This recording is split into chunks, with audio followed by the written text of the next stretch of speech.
Hi everybody, it's Carlin here at May Blossom Design, and I have a fun little project today.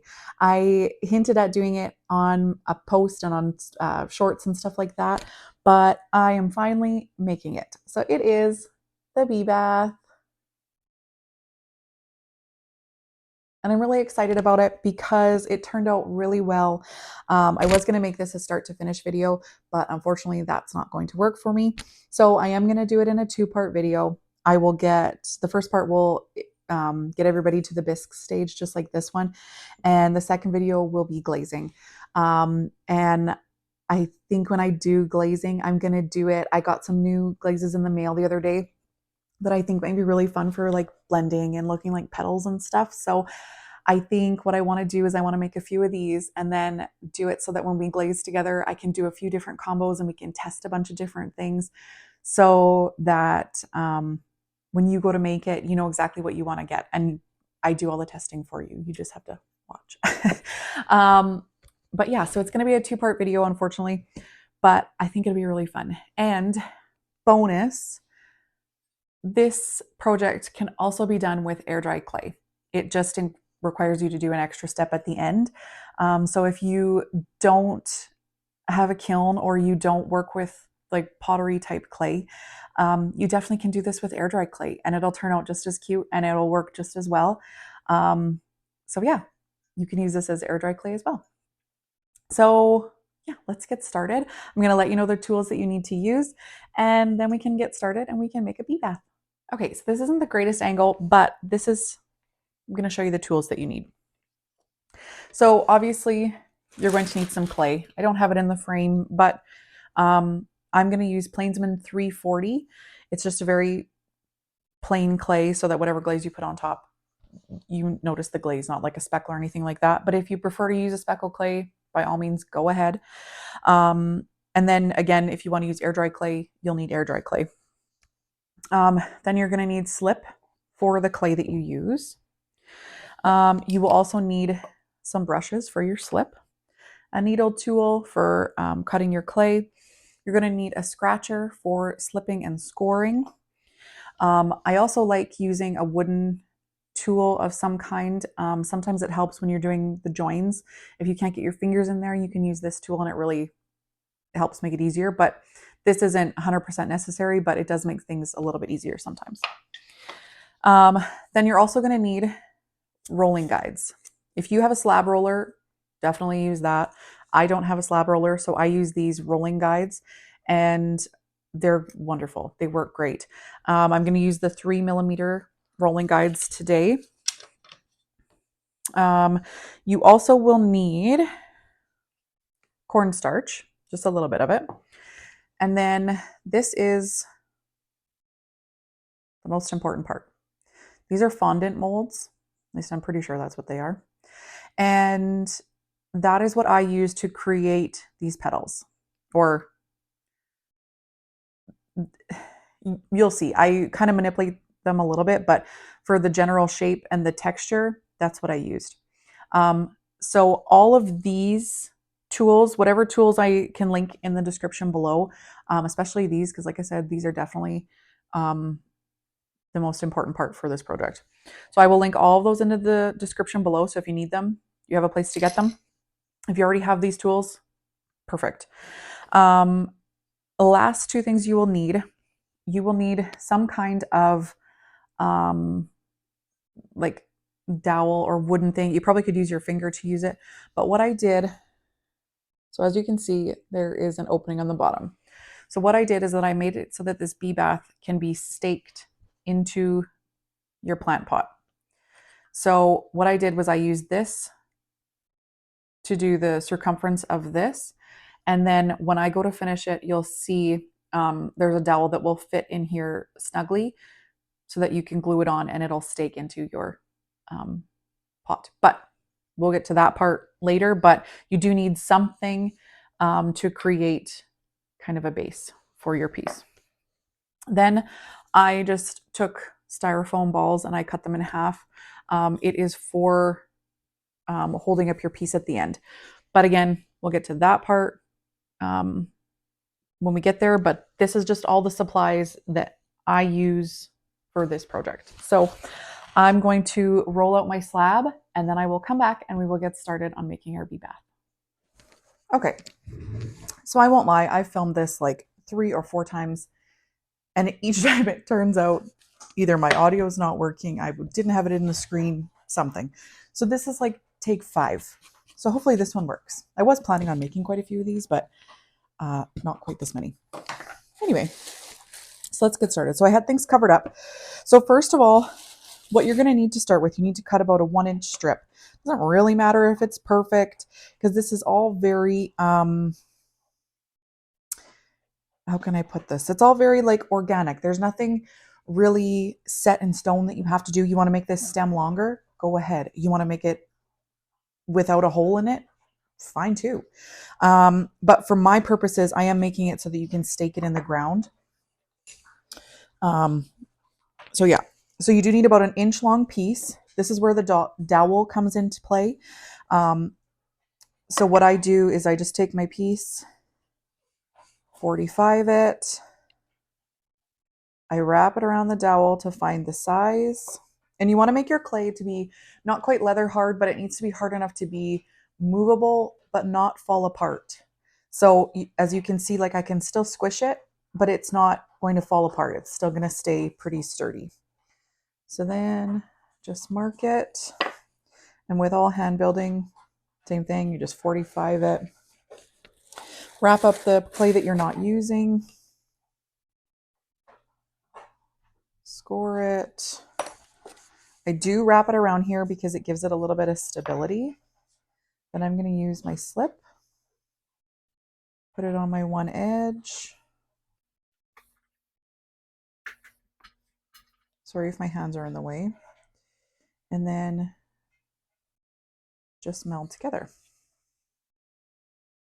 And like I said, I do this very organically. Sometimes I make them a little bit longer, a little bit shorter, but they're all the same type of thing. It's all this little cylinder shape with the hole in the middle. So then just make sure you have a good connection because this is going to be your whole base for the piece. Then I just ensure that it stands nice and straight because you will be firing it standing up. So just make sure it stands good. You can use your needle tool and combine the inside. You can use your wooden tool. This size of dowel that I use, it's a little bit too big. So I just use my needle tool and I put the sides together. Then I take just a little bit of slip and I add a little extra glue in there. Okay, so you can see all these little cracks here. We're going to deal with that in a minute. So then what you're going to do is you're going to take a piece of clay, whatever you have, set your base on top, then take your needle tool and just create a little circle that is just barely bigger than your base.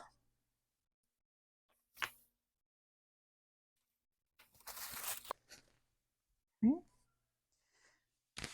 So now with this piece, it doesn't have to be perfect, but it just has to be like rounded shape. And all I do is I start pushing it from the middle gently because it will crack on the top, but again, we're going to fix it, but you just have to be a little bit gentle. So what you want to do is you want to create the rounded shape on top, almost like a little mushroom cap. And you'll see why when we get to that part. But yeah, just keep creating a little bit of a rounded top. There we go. Then you're going to score the edge. And you're going to score the edge of your base, or the top part of your base. Then you're going to take your slip. And I'm always generous with slip because you can always remove the excess. So then you take your top and you push it onto your base, making sure that there's a good connection without squishing your base, but just make sure there's a good connection in there. So it looks kind of like a little mushroom.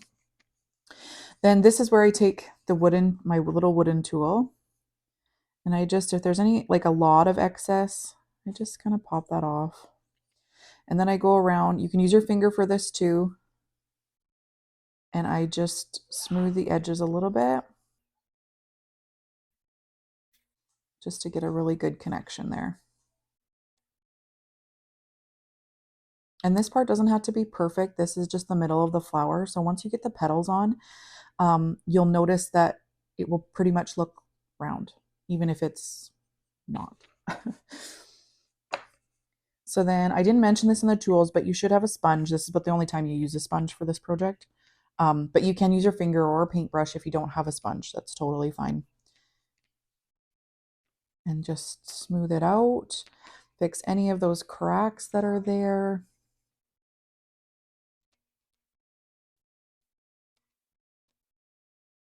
Smooth out the top.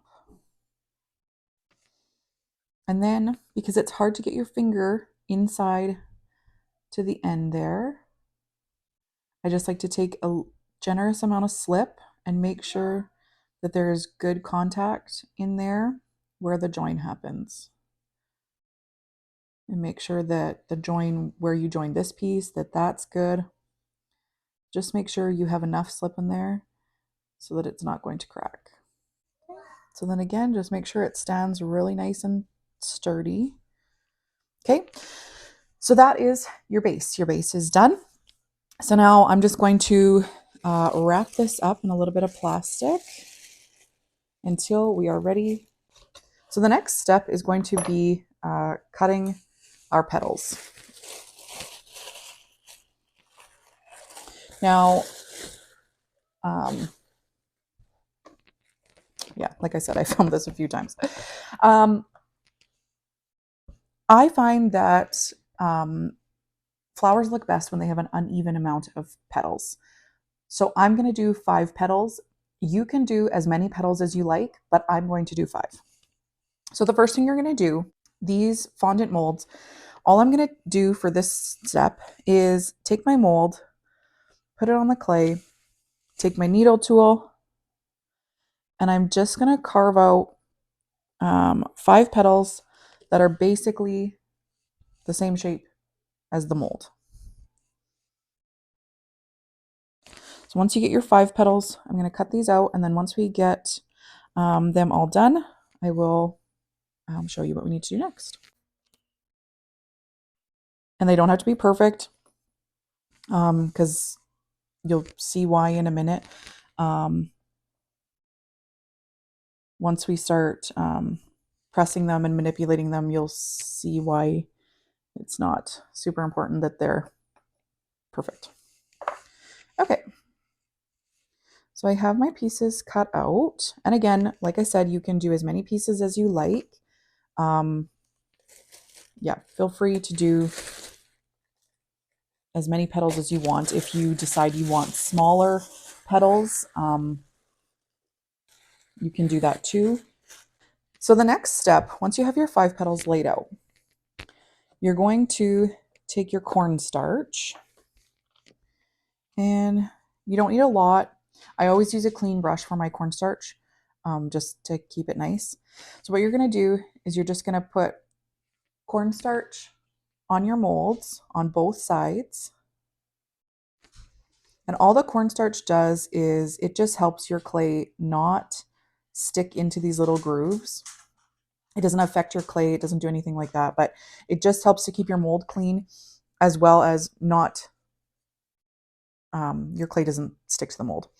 So then all you do, take your mold, make a little clay sandwich, and you press down. You need to use a little bit of pressure. You got to give it a good push. And I like to use my fingers a little bit right on the edge just to thin the top of the petal out. I don't want to thin the whole petal out totally, because then it's going to be too thin. Then I just take my needle tool. I cut off my excess. And again, I give this just a little bit of a push. And there we go. We have a petal. So now, this is important. to make sure that you go in with just a wet, clean brush. It can just be your water that you're using. And just smooth out your edges, because as you can see, they do get a little bit dry from pushing and being touched and all that kind of good stuff. But it's really important to just smooth them out. And if you can see any of these little cracks in there from being pushed and having some pressure on them, just make sure you go in there and clean those up. That is very important. You don't want this to crack. You want it to be really well hydrated when you're putting it onto the base. So yeah, just go in there, and then also make sure you do the backside. Now, these little pieces here, some people would take them off. I leave them on because to me it looks like another fold of the petal, and I just think it looks a little bit more organic and a little bit more realistic. So I do leave them, but if you want it to look a certain way, then by all means, you can do it however you like. Okay, so there's our petal, our first petal. So once you get that, then you just want to go ahead and cover it up so it doesn't dry out in the meantime. And then go ahead and work on the next one. You do need to re-cornstarch each and every time. And then again, mold, clay, mold, so like a little sandwich, push down. Now each petal is going to look just a little bit different, which I prefer.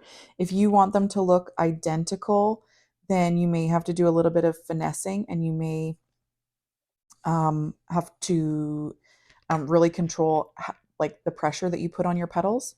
But I like when they all look different. So then again, make sure you go in, clean up all your edges.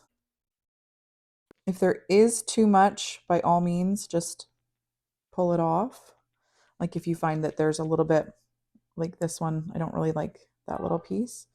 So just go in and kind of pick it off.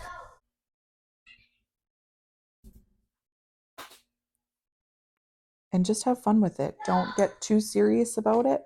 I find as soon as I do that, then that's when nothing works out. Maybe that's just me. But yeah, just have fun with it. Just kind of let the shape of the petal do its thing. Okay, so there's another petal.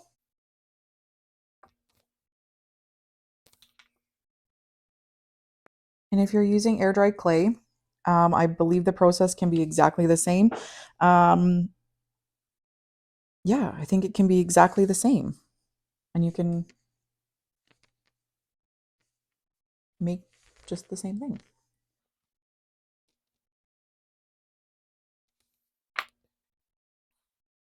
So here I'm going to show you how to kind of manipulate the petals in another way. So what you can also do is I sometimes like to create almost like a split in the petal. So I'm going to do that with this one. So I just found a little, and you don't want to do this on like a super delicate piece or super delicate part of the petal, only because it will probably not be supported enough. And then you may have a hard time positioning it where you want to position it.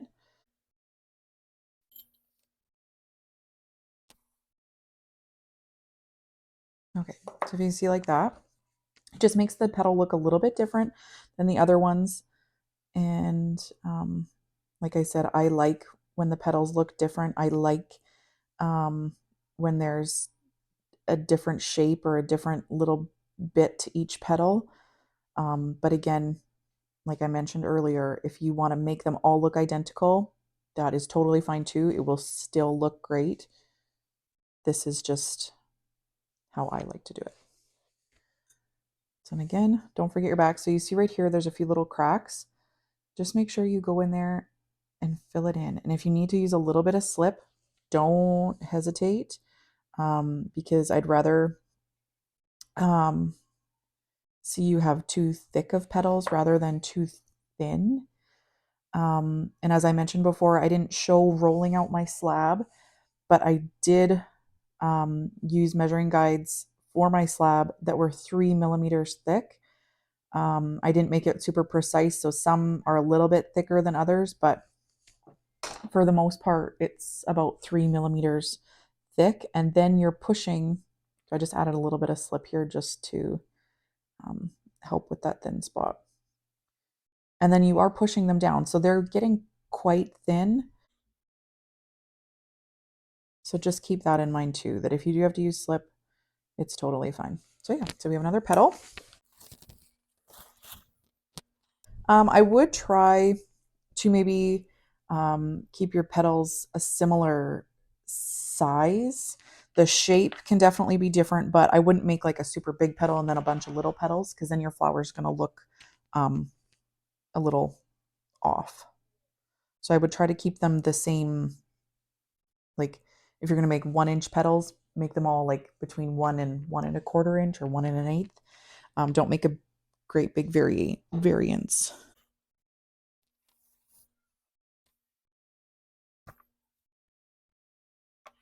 And as you can see, I'm not very like careful with how I trim them. Again, that's all because I want them to all look very different.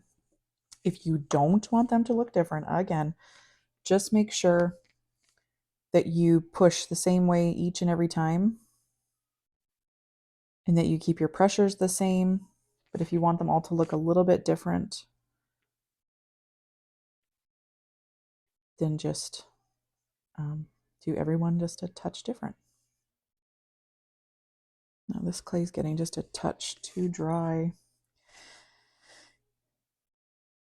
So it's giving me quite a few cracks, but we'll see if we can make it work.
Okay, so all our petals are done. You no longer need cornstarch. Oops, I made a mess here. So you no longer need your cornstarch. You also don't need your petal molds anymore. They have done their job. So next step, which is pretty much the final step, is you need your base. And now you need all your petals. So what I like to do is kind of line out, just kind of lay out my petals however I think they're going to look the nicest together.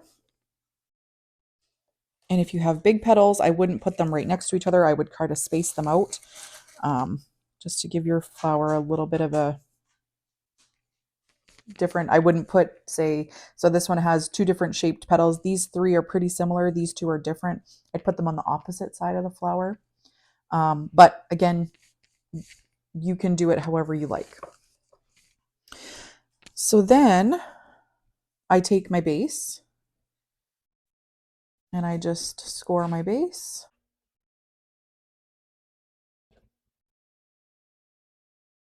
Then while my flowers are sitting here, I just score all the bottoms, the very tips. Again, sorry if my hand is in the way. So yeah, score your bases. Then you take your slip. I like to slip them all together because because your petals are so thin, when you start working on it, they can kind of move around. So you want to be pretty quick so that you can hold it up while you're doing the final cleanup and touch up before you set it away to dry. So I like to slip all my petals before I start placing them. So just do a generous amount of slip. And I put it on my petals, not the base, because it's just easier for me that way. But if you want to put it on the base, it works too.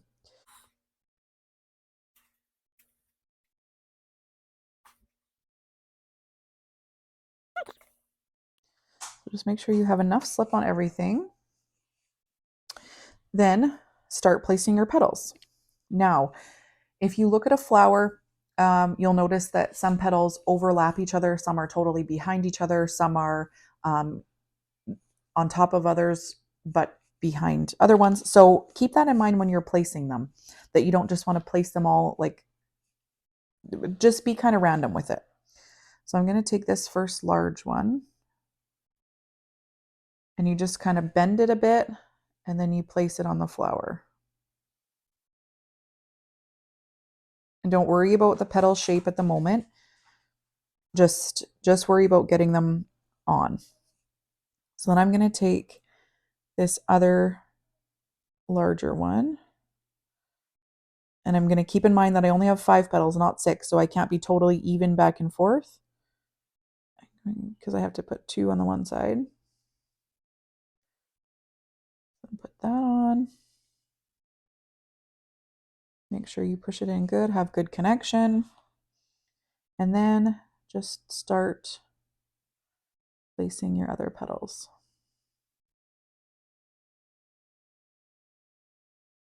And as you can see, so these are totally touching the base. This one is going to be behind this one, but it's going to be over top of this one, if that makes sense. Hopefully it does. And then place your last one.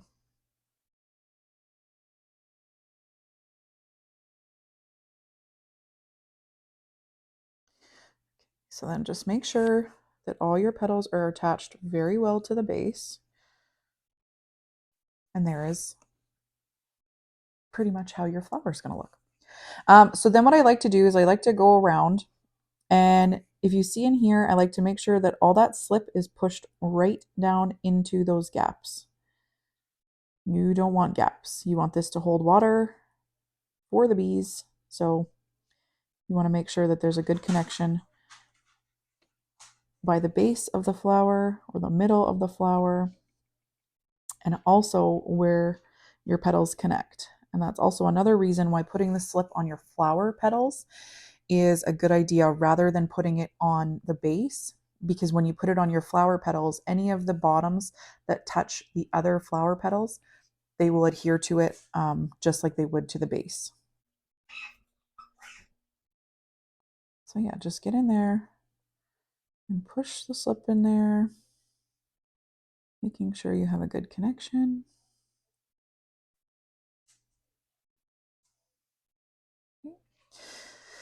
Then I like to go to the back. I like to make sure that I'm there with a little bit of slip to make sure that, again, all these petals are connected.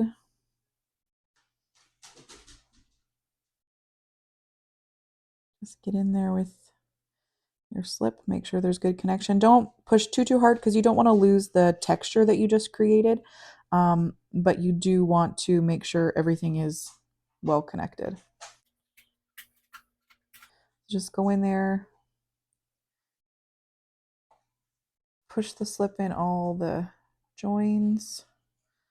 Again, if there's any petals that need to be connected, just make sure there's extra slip there.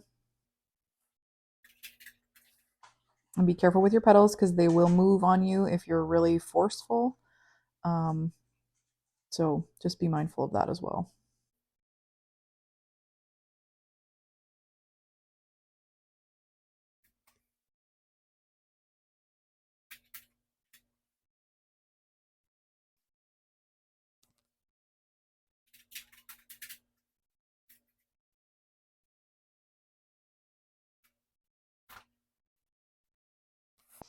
Okay, so once you're done that, once you're done with the slip, I just like to clean my brush off. Then now is when I want to manipulate my petals. So you just kind of make them go how you want them. Because this is about the only time you can do it. Now here, I just noticed that these aren't quite attached enough, so I'm just going to throw a little bit more slip in there and push them together. There we go. So yeah, just go and bend and move them however you want. You don't want to make it so that it's really deep in there, because obviously this is for bees and bugs. So you want them to be able to go in there but not drown in there. But you also want it to hold enough water so that they can drink. So yeah, just make sure your petals are good and connected together, that they're the shape that you want. And yeah, so then once you're done that, once you're done manipulating your petals, that's when I would go and give texture here. So all I did to get the texture in my center is I took my scratcher, and if you don't have something like this, you can use your needle tool too. It works just the same. And all I did was I just kind of did cross hatches. I tried not to get the petals, obviously, because you don't want to poke right through it.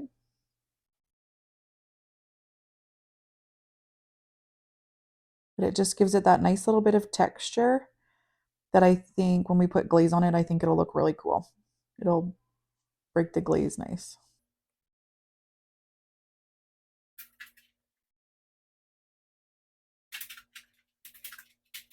And I like to keep all these little like bits that are kind of from the clay. It just, again, gives it that much more texture.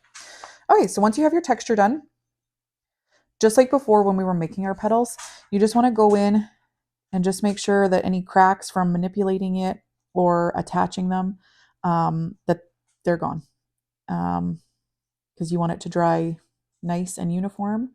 Go in there. If you touch the side with your scratcher or your needle tool, just get in there and clean it up. Clean up your edges. And I mentioned this before, but you do want to have it really nice and hydrated for when it is drying, so that it has a really good chance of melding and meshing together really well with each other, with each petal and onto the base and stuff, because that totally helps eliminate getting cracks. And you don't want cracks because you work hard on your things. So you want them all to work out. Okay, and just like before, don't forget the back.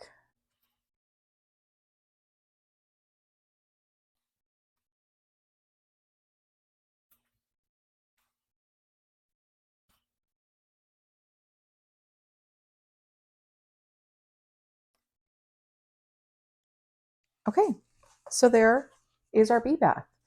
Now, this is by far the most important step of the process. You cannot forget this. You cannot miss it. You cannot not do it. Otherwise, it just won't work out. So now you want to cover your pieces. So what you want to do is you just want to take the styrofoam balls that I mentioned, or you can use whatever you have on hand to keep your pieces propped up. So what I do is I just place it, I just set it down, set it by the pieces, and then I just go and I position the styrofoam balls underneath so that it keeps the petals where I want them so that they don't fall down. And yeah, and it keeps them where I want them. So then I just cover it up, and I cover it up tightly, like no air, if you can do it so that no air gets in there for at least 3 or 4 days. That's what you want. You want it covered. You want it secure. You do not want them to get cracks, because they're a really big pain to try to fix a crack in this little delicate thing. Okay, so that's how we make our bee bath. A quick simple project. You definitely can use it with air dry clay. Like I mentioned before, the process is exactly the same. I just think with air dry clay, I don't think you use slip. I think you just use water. But yeah, the process is exactly the same. So you definitely could use air dry clay if you don't have access, like I said before, to pottery clay or a kiln or anything like that. But yeah, it's a really fun project. If you make it, let me know.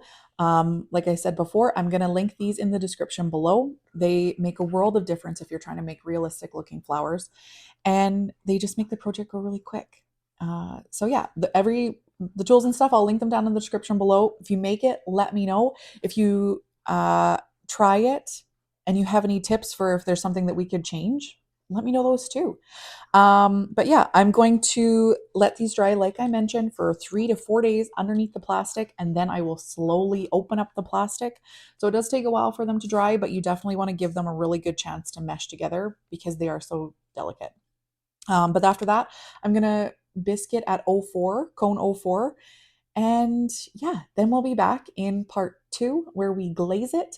And hopefully I can do some little experiments because, like I said, I have some fun glazes that I got in the mail and I want to give them a try. So yeah, if you make this, let me know in the comments. Please like and subscribe to my channel if you haven't already. And if you have, thank you so much. And yeah, I will see you in the next video. Bye, guys.